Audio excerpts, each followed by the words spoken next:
Trump is doing it again, banning countries. You might recall the original Trump travel ban. Well, according to these leaked draft documents, he's back with an updated list of 43 countries.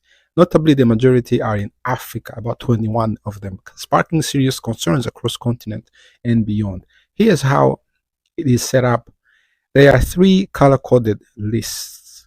Red lists. All travel from these countries is completely banned. This time, Afghanistan has been added, which wasn't on the previous list. And curiously, Bhutan appears as well. That's the tiny, mostly Buddhist nation nestled between India and China.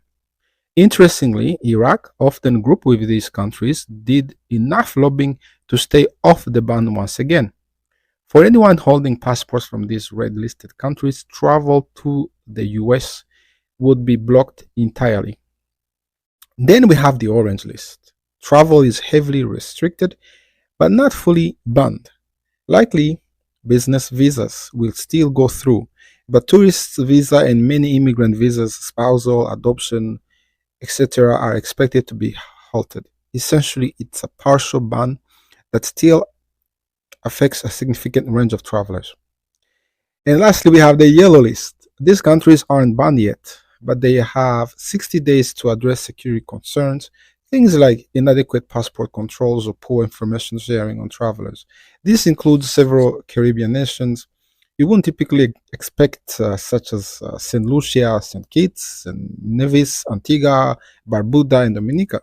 One example issue is if someone on the red list, say from Venezuela, buys a passport in St. Kitts and then travel to the US.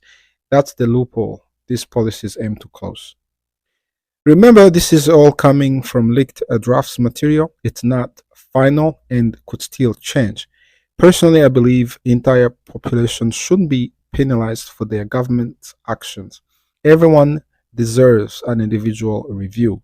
But as it stands, this proposal will likely go into effect soon. So if you are from one of these 53 countries, especially one of the many in Africa, Somalia, DRC, which features prominently on this list, and you have a US visa in hand, you might want to make your trip sooner rather than later. It's possible you could be cut off in the coming days if these bans come official.